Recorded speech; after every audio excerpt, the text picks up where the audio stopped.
So there was finally an option to watch YouTube on the Switch 2, and it is officially removed.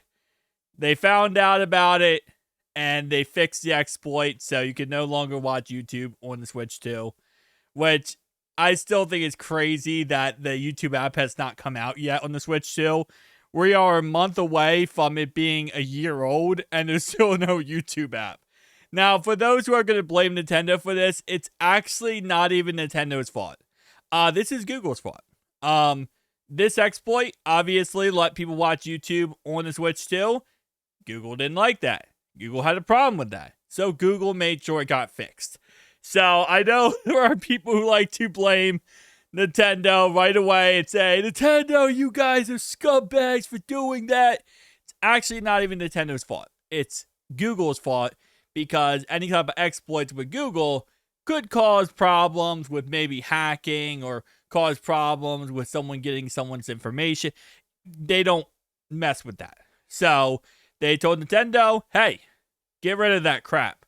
We don't want anyone going on Switch 2 on YouTube until we release an app that will be coming out in 2035. I feel like at this point. But pretty much what the exploit was somebody on Reddit found that a certain game, an indie multiplayer title, Super Animal Royale, includes a secondary news and media feed within its main menu. By selecting one of the videos and choosing Watch on YouTube option, you were able to be redirected to an external browser. From there, it's possible to search for content and watch YouTube videos directly on the Switch 2. So, yeah. Could also make the argument maybe this somehow, some way could have related to people finding an exploit out on how to hack the Switch 2.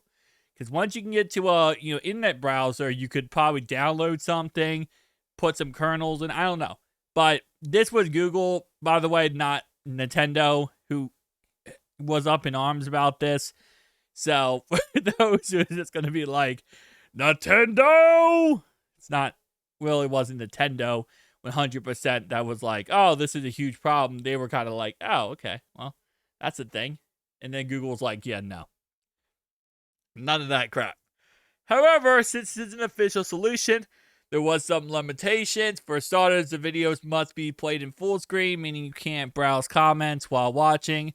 Resolution is also capped at 360p, which is acceptable in handheld mode, but noticeably worse when docked. Yeah, 2026. We're watching YouTube videos on the Switch 2 in 360p. Yeah, I mean, listen, I've said many times I do want a Switch 2 YouTube app. I do. But at this point, just use your phone.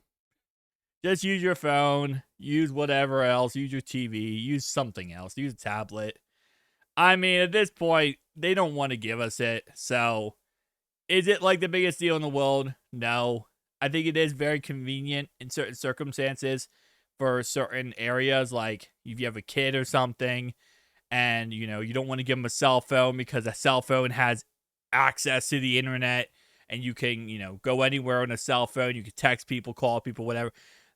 If you just don't want to give them a cell phone, and you don't want to give them a tablet, which, again, most nowadays, tablets and cell phones, you can lock down so much so that they can't access anything. But if you don't want to do that, and you're like, I want it all on one platform where I buy them games, and I know they can play it, Switch 2.